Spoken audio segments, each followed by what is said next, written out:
Hello, we're back with the Bragg's fantasy scenario of Barren Victory. This is the start of the 1630 turn. So the Confederate Army of Tennessee will will start. But a couple of things to fix from the previous video. One I mentioned, which was at the end of the previous video, I wasn't sure whether I had applied the 2 permanent losses and 2 stragglers to Gracie's brigade. And sure enough, when I look back at the video, I had not, so I've rectified that now. And the end result of what that did was it put Gracie's brigade at a total of A fire level. So now I've got a B fire level on both the parent counter and the extended line. So I fixed that. And also another thing I neglected to do in the previous video was to put a disorganized counter on Gracie's brigade. When I rewatched it, I just realized I did not take a note of about which of these 2 counters should have gotten the disorganized marker, because I'm trying to think how these were. I don't remember. I just didn't take a note of that, so I put it on the parent counter. So I hope that suffices. And then the other thing I need to fix, which I didn't, I'm going to have to zoom out for this one, which I didn't do that I should have in the previous video was, let's see, where is it? Here? No. It's here. I neglected to move, when I moved the rest of, when I moved Negley's brigades into place, I neglected to move Negley's leader counter.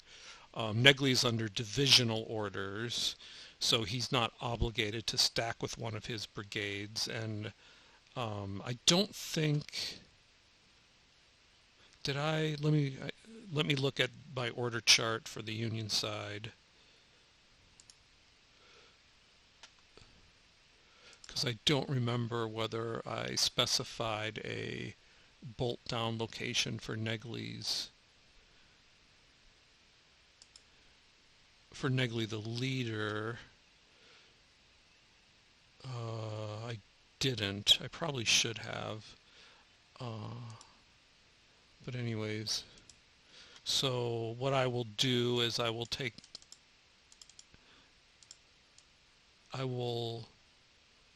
so 1, 2, I will bolt down, since I'm not obligated to stack the leader with one of the brigades, I'm going to bolt down Negley right here. The danger of, I mean, sometimes, I mean, if Negley was under regular, like, corps or army orders, he would have to stack. But the danger of that is that then if the stack has to retreat, I believe the leader has to retreat with him.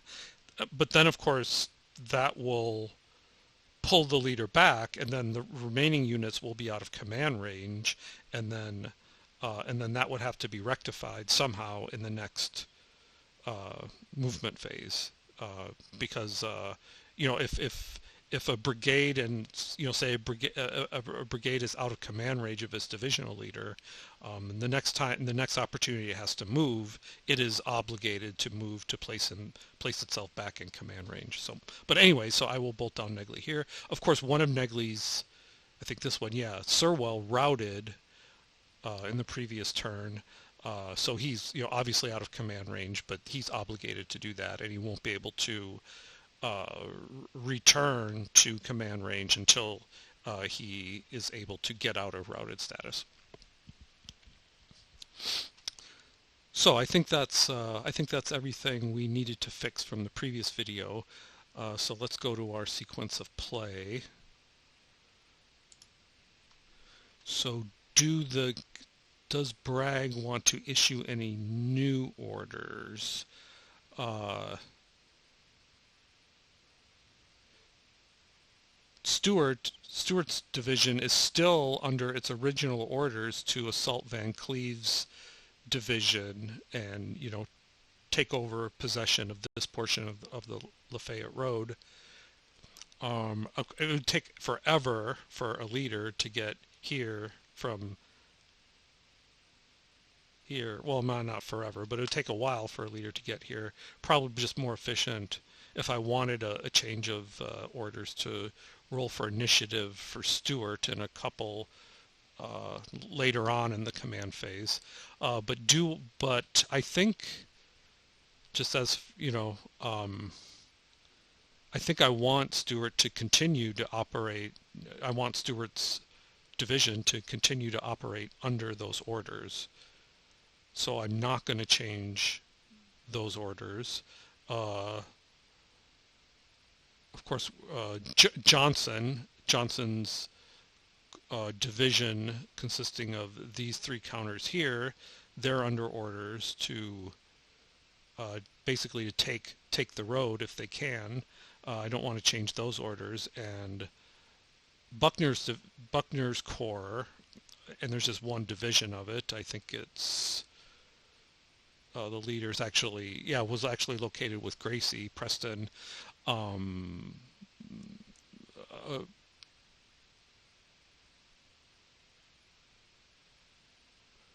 Preston's division, Buckner's Corps, is under orders to hold this portion of the road, and I don't want to change those orders either. So I'm not going to be I'm not going to be issuing any new orders. I do need to roll for Corps attack stoppage checks for all three divisions, I believe, because they're all under like some form of complex order mandating an attack. At least that's the way. Well, let's see. Do I? Yeah. Yeah, I am going to say that. I'm going to say that Preston's division is under attack order. So let's do our Corps stoppage.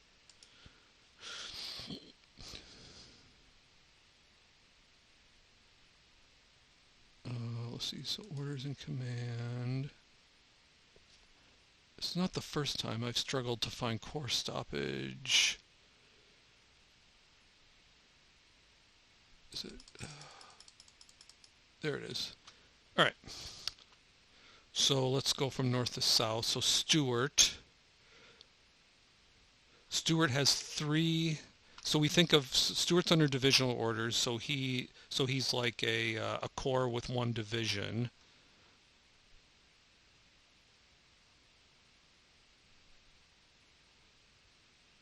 Or is he? Actually, I should probably think of him as like a division with three corps.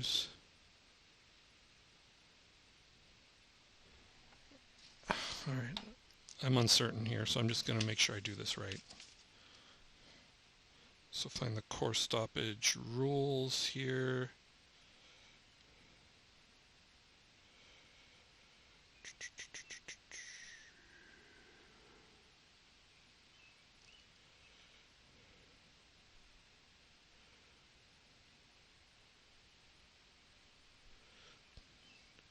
Not seeing them.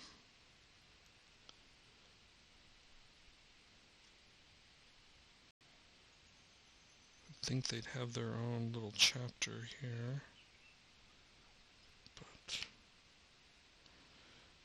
And of course there's a nice glossary, but it's not an index.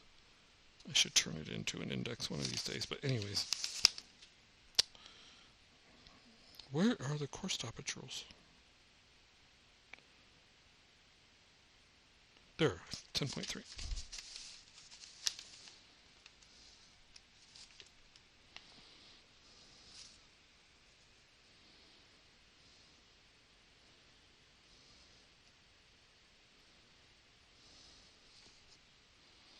divisions acting on divisional orders, that divisional goal attack orders must roll as outlined in 10.3D as a corps consisting of one division, which is either wrecked or not. I see.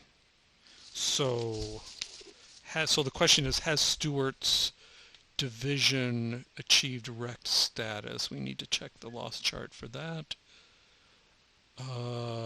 No, it hasn't, because it looks like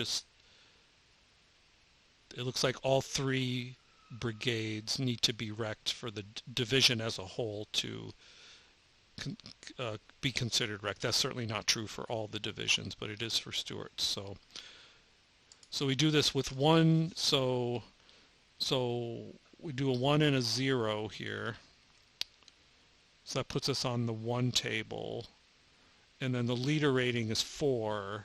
So essentially we have to... so the only thing that will stop Stuart's attack is a 2 on a 2d6. So let's do that. Rolled an 11. So Stuart passes. Now we need to roll for First Corps. First Corps has 2 divisions, and one of them, Law, is wrecked. So that puts us here. So we're rolling on the 2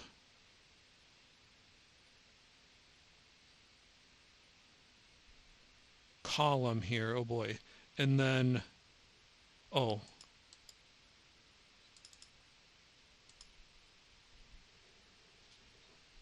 Hood's rating is a 4, so we have to roll 5 or better on 2d6 to continue the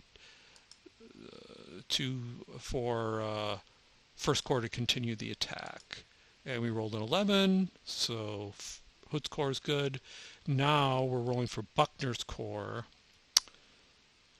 Practically speaking, Buckner is a corps with just 1 division, namely Preston.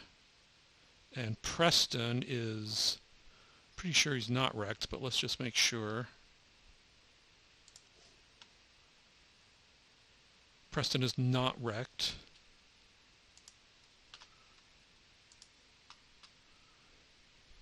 So we're on the 1 column here.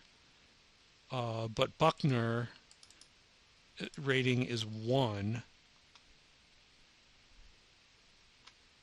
So we have to roll, same as the higher row. So anything other than a 2 and passes. Rolled a 9. So all 3 attacks continue.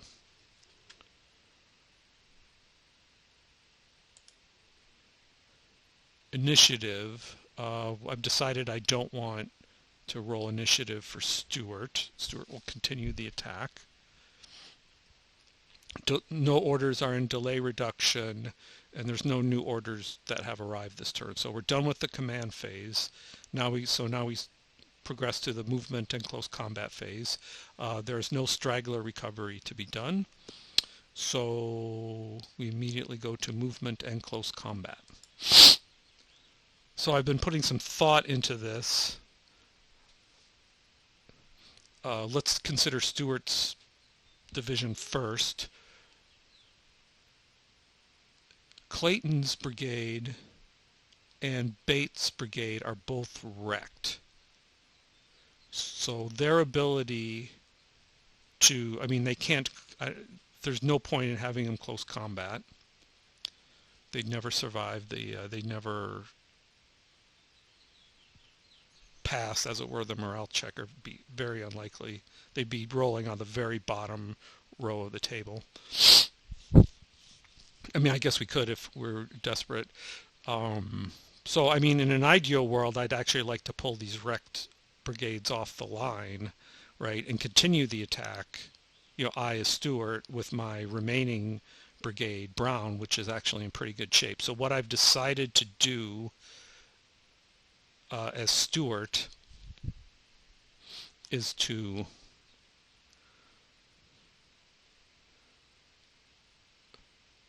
move. Now, before I progress, my other consideration is that uh, I know that Beatty's brigade is wrecked. Uh, Beatty's brigade is distributed between these two counters. This counter has a bloodlust on it, so this counter is very resilient to retreat, but this one isn't. So one goal, I as Stuart have, I think what I've decided. I mean, this brigade here, the one under Van Cleve's leader counter, has no losses whatsoever. So it's in really good shape. And then we have the shaken brigade up here, and a very exposed limbered artillery counter with 2 artillery strength points here. I mean, one possibility. I mean, another thing to remember is that, of course, I've got to keep all the brigades in Stuart's division within command radius. And I guess the other thing is that I believe that I bolted down Stuart in this hex.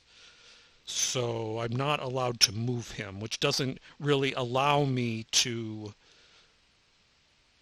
have Brown sort of do any attacking up here, because I can't trace command radius through enemy zones of control. This is a zone of control, so I'm pretty limited. So I think my best option here is to move Brown's brigade into these two, have them take over control of these 2 hexes, move these 2 brigades out of direct fire so they don't accrue any more losses. And then what that will allow me to do is to make sure to get some, or almost make sure to get some shot on this counter, with the hope of forcing a retreat of the entire brigade, because it's wrecked. So if I can get a fire on here, it will, when I roll on the morale table, it will do so with the -6 or no, -4 wrecked modifier. Long story short, if I can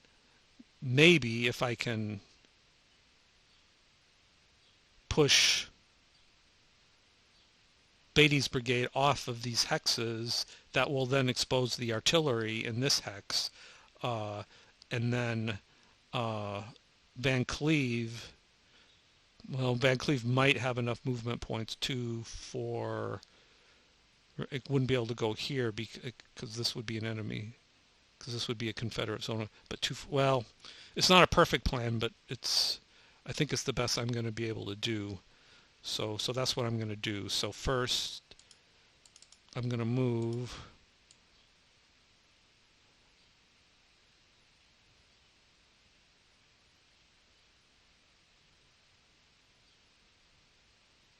out here. I may not be done with movement, but then I'm going to move this whole stack here just provisionally.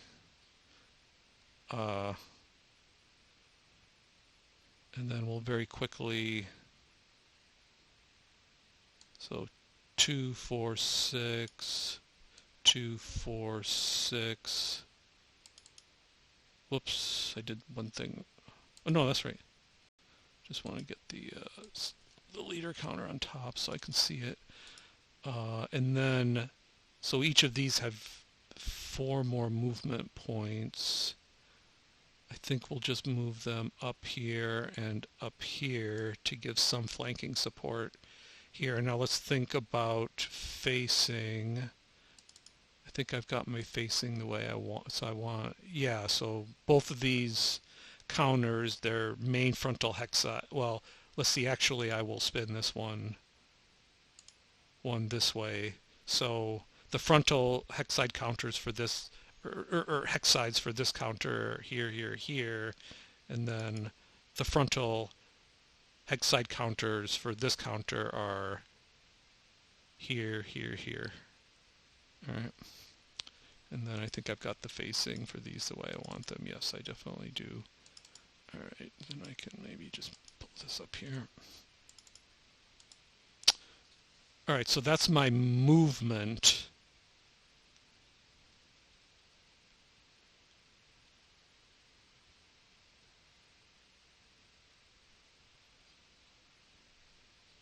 For Stewart's brigade. And I'm just suddenly thinking here, why aren't I guess another option which I didn't consider would have been to do a close combat into this hex. Again, the counter is wrecked, and the artillery in it is limbered, so it wouldn't get the artillery bonus when assessing morale. But the problem, I guess, from doing that is then I would be in this counter, I'd be in this hex, sorry, with, completely surrounded. Oh no, but then if this one has to retreat, then the parent counter would presumably have to retreat as well. Although then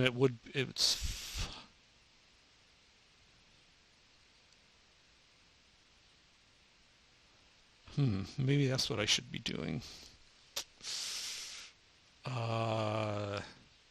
In other words, Brown here, instead of like moving down here, should be close combating, which would have been permissible.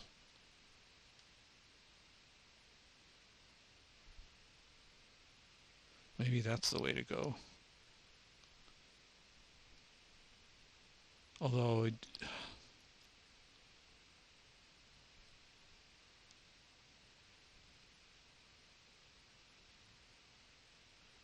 then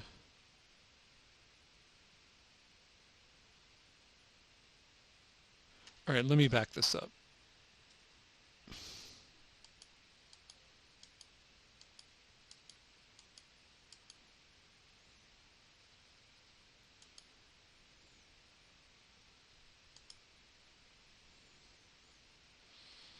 All right. So I would be going to, I don't have enough movement points. That's why I didn't do it that way. I remember now. Okay. Because it takes one extra one to close combat. So I could go 2, 4, 2, 4,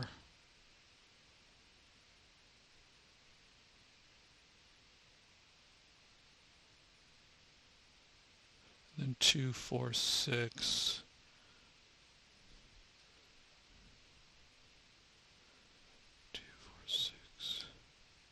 Right. Okay, yeah, I could do that. I'm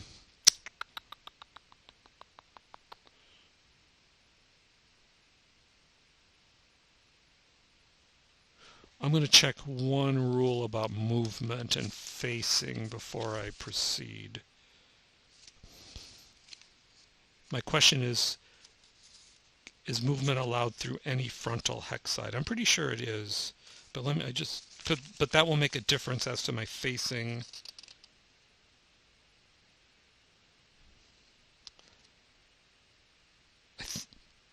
Well, there's a couple things here I should check.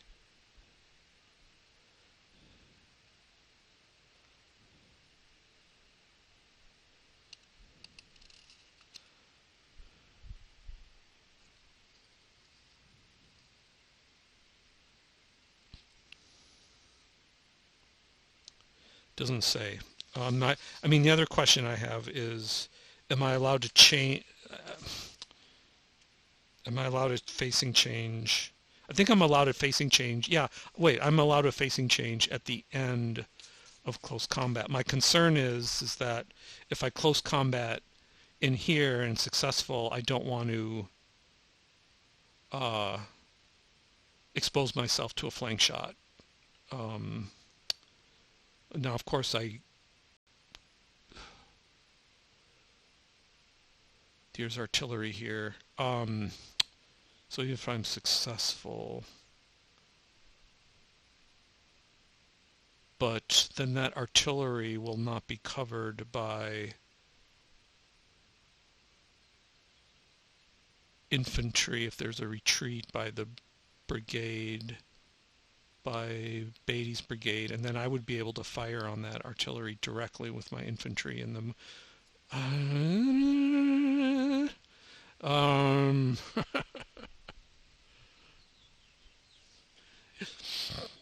you know what? Slight change of plan. I'm going to leave my wrecked brigades in place here. I'm going to leave them on the bottom of, well, we'll see. Let me think here for a second. I'm going to leave them in place. And for movement, I'm going to go 2, 4, 2, 4, 6.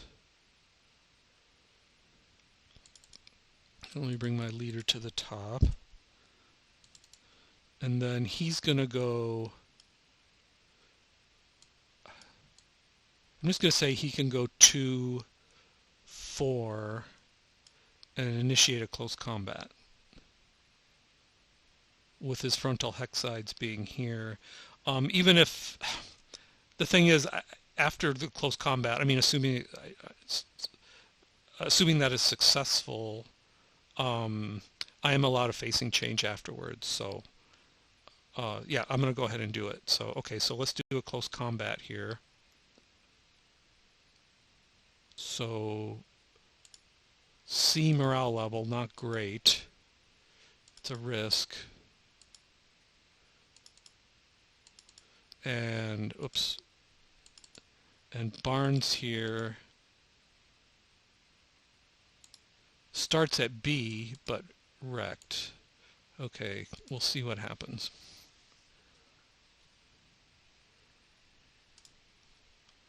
So first, we do the fire combat portion without checking morale. So B fire level at close combat, so that's 4.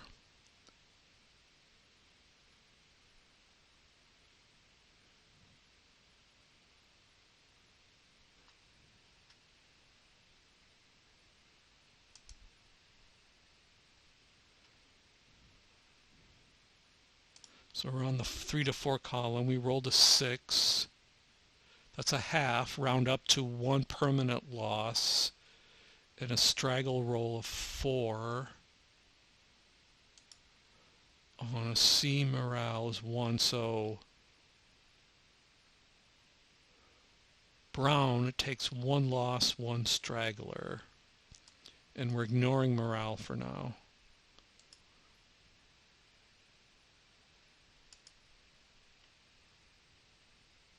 Wow, Brown is unscathed up to this point. Not doing enough fighting.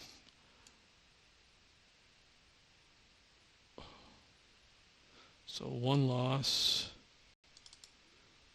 1 straggler, still at AB fire level. So Brown is at A fire. Oh no, Brown's at B. This one must be the A. Oh no, both B.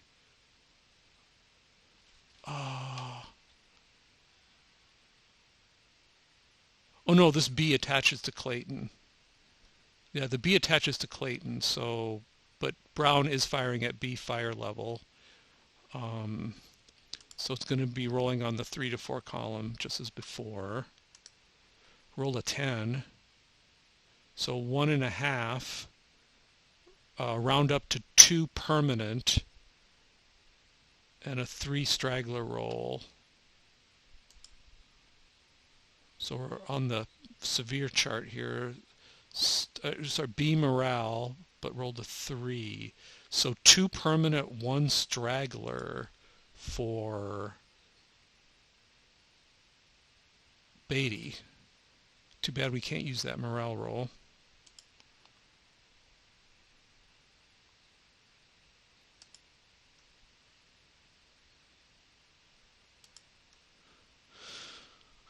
So two.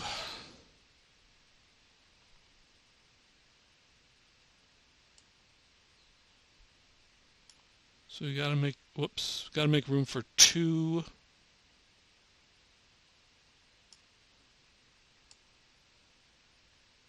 permanent.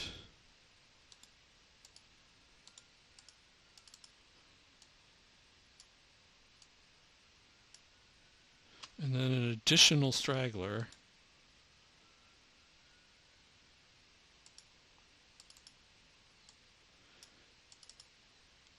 And I think it's the owning player's choice. So now Beatty is down to a total of B, fire level. But I think it's the owner's choice on how to distribute that. So I think would be allowed to do a C on each. Not much left. Okay, so that's the fire portion of the close combat. Now we do the morale portion. And first, Brown has to check morale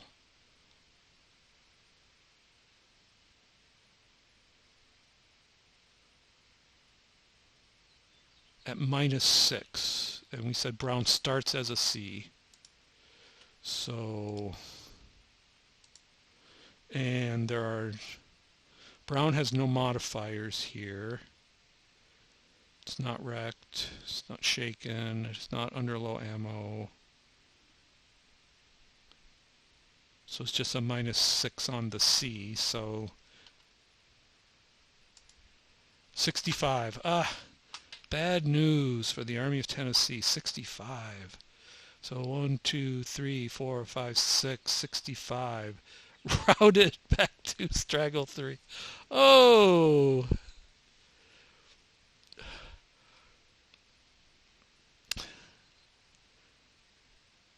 Okay, so let's do back. Okay, well this is a disaster. It's routed. Now what is the fair way of doing this?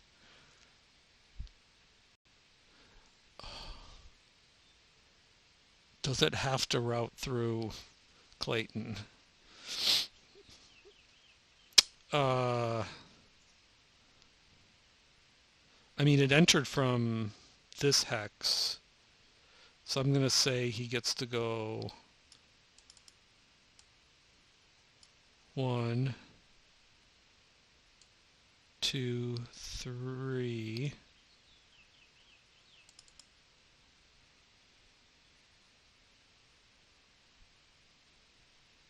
That forces, let's see.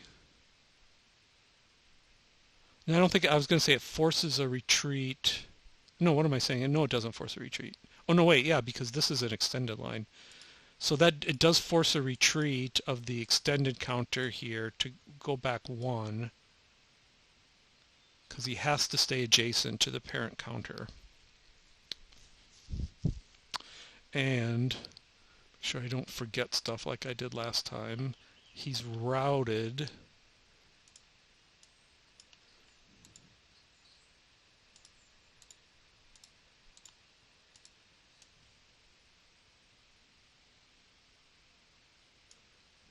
This counter, not this one, but this one is routed.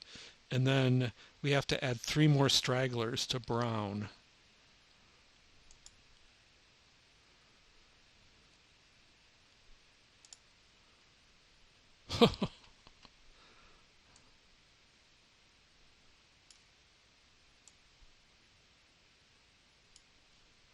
Putting him down to a total of A fire level.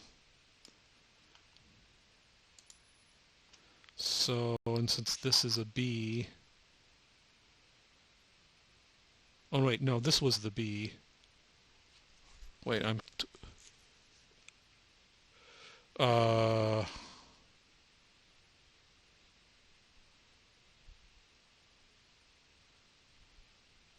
one of these should have been a B, because it started as a The Brown started as a...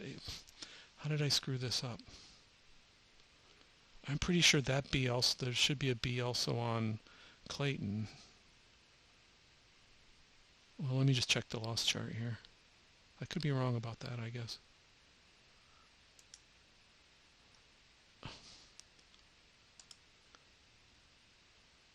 Oh no, Clayton is still at A. So I guess this counter, so this, I think the way things end up is that they're both going to be at B. And here I'm going to put the routed counter on top so I don't lose track of that fact. All right. Bad, bad, bad, bad. Okay, so we're done with Brown's brigade.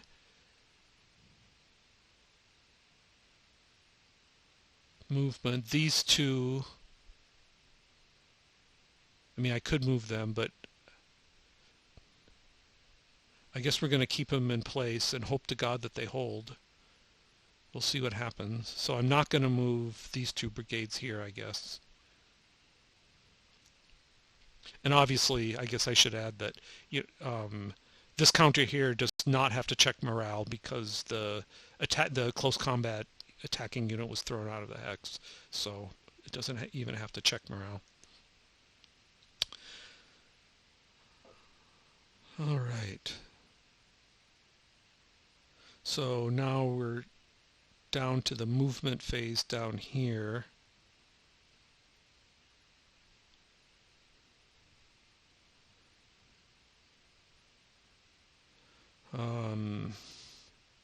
Robertson is wrecked, pretty sure. Yeah, not only that, but it's Law's a wrecked division as well, so it has virtually no staying power. I mean, it would be when it checks morale, it would be -6 for wrecked brigade of a wrecked division, and also shaken, so it'd be -7. So that'd be, I think it starts at A, but still be pretty far down on the table. But if I pull back, then that frees up this counter. This counter is an extension of this. Here, I should zoom back in.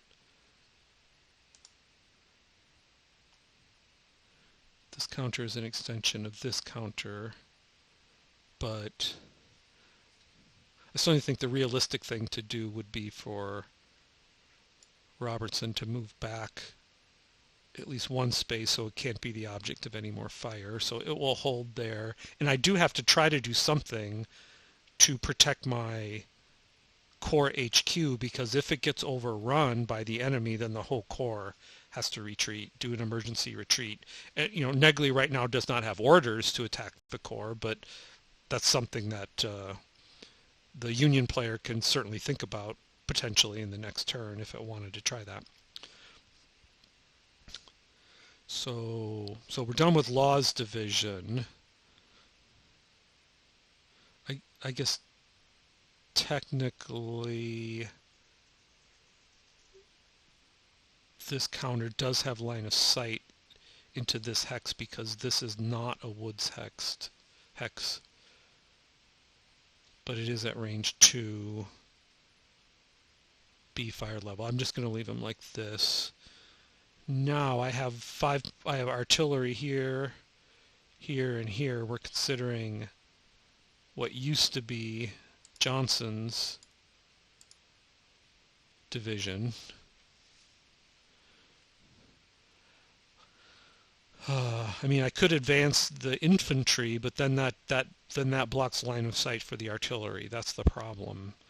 And Beatty, this hex here still has 5 strength points of artillery in this hex. So I think what I want to do is I want the artillery, Hood's divisional artillery, to continue to single out the Union artillery that remains on the Lafayette Road to break it down, and then after that, then I might be in a better position to advance Johnson's division towards the Lafayette Road. So I think I'm just going to hold. I'm not going to move any brigades in Johnson's division. Now, however, Buckner's corps is in a bit of a mess here.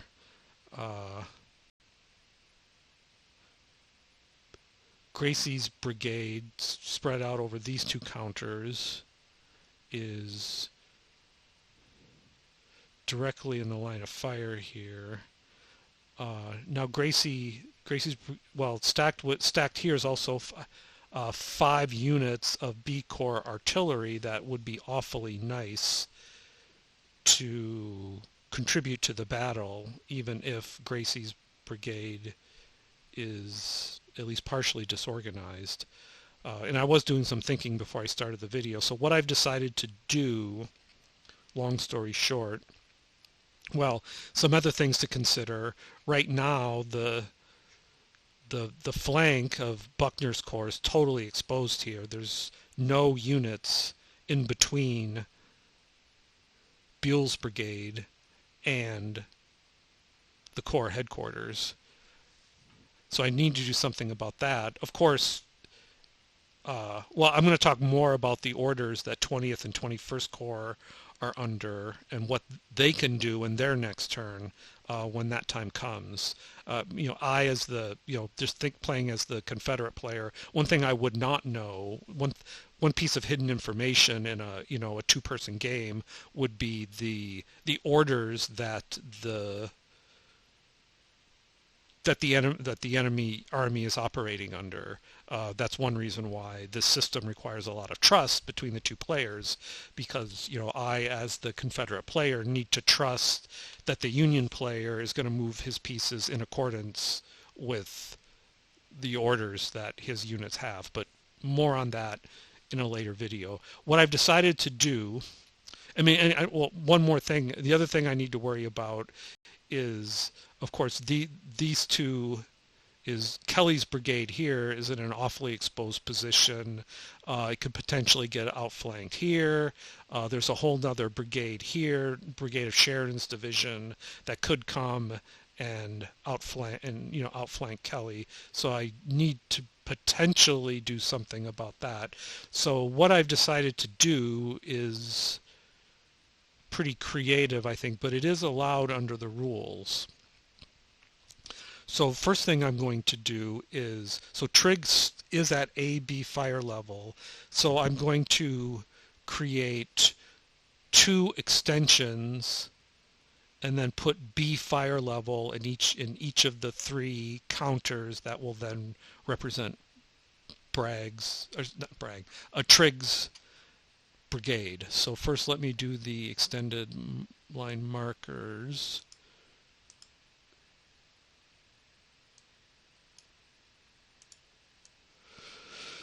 Let's just put them here for the moment, and let's label them TPB.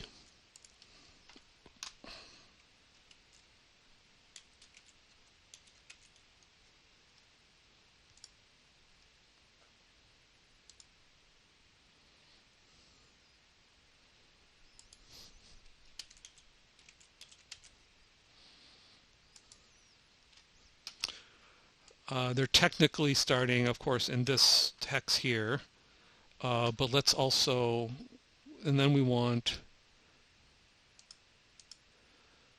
need 3, going to end up needing 3 B-level strength markers.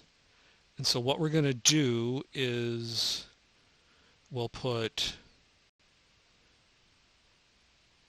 so starting here, we'll go 1, 2 move, 1, 2, then it's going to go here for the third one to sort of take over position here, and I want to keep some infantry in here so I can that will stack on top of the infantry. So let me just pause here. So I'm going to go 1, 2, 3, but just to like, and then what I'm going to do with this extension of Kelly, and I'm allowed to do this, is I'm going to march it to, sorry, 1, 2, 3 movement points here. And I'm going to, first let me do my facing. So we will face it like that. The B goes along with, and the low ammo goes along with. Just leaving the artillery. So let me move the infantry marker, extended infantry marker to the top. So that's his movement, and then this one will complete movement here, stacking on top of the artillery. A B goes here. Trig will go,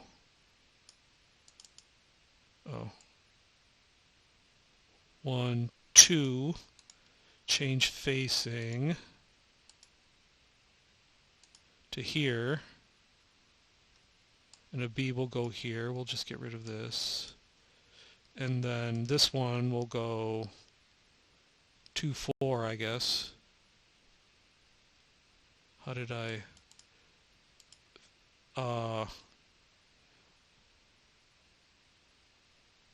Yeah, I'm gonna. I mean, on a physical copy. Let's see. On a physical copy of the game, I'm supposed to point. So it's really supposed to be kind of like this.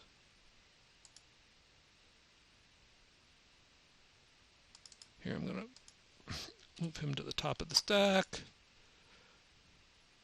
as well as him. Whoops, not him.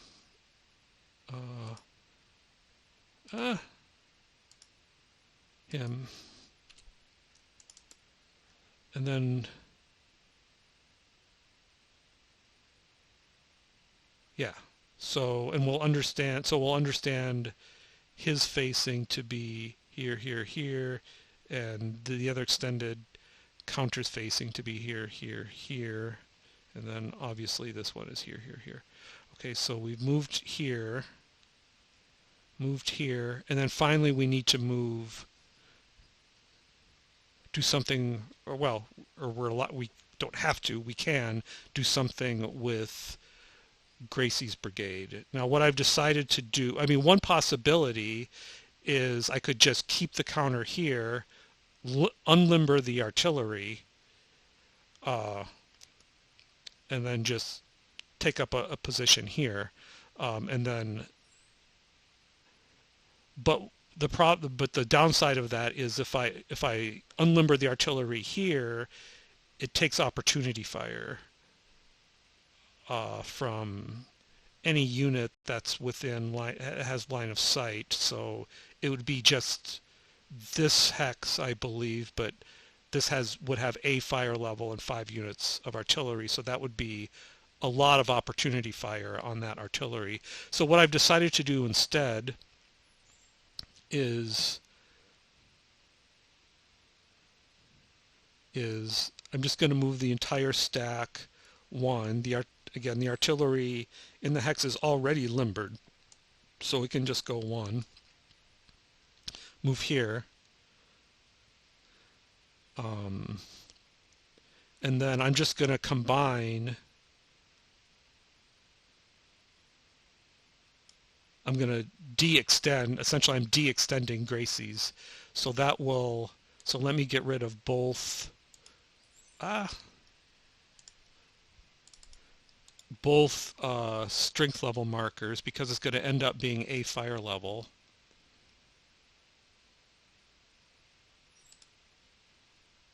In fact, I just get rid of everything here.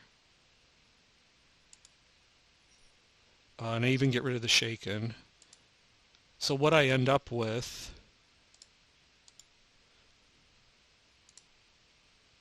is Preston's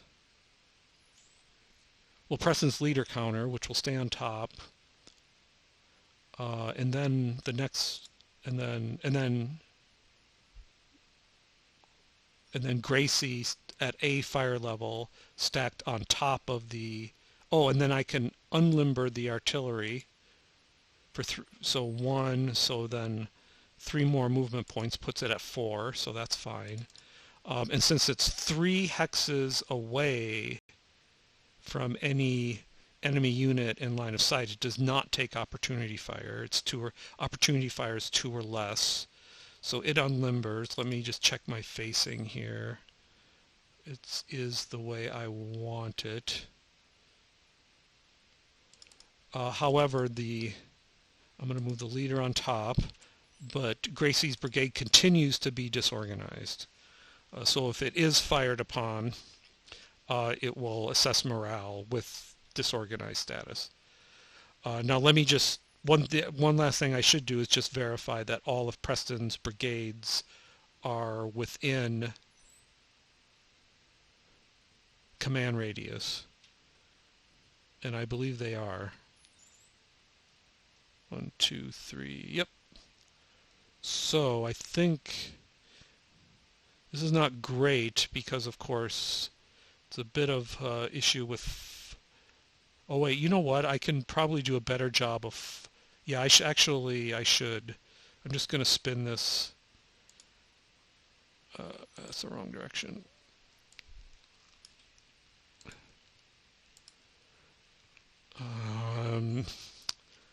Yeah, I'm just going to leave it like this because what I really want for facing is here, here, here.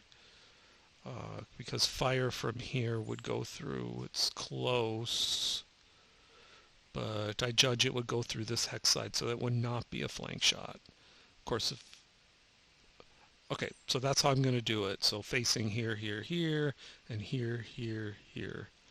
Okay. So that's my movement.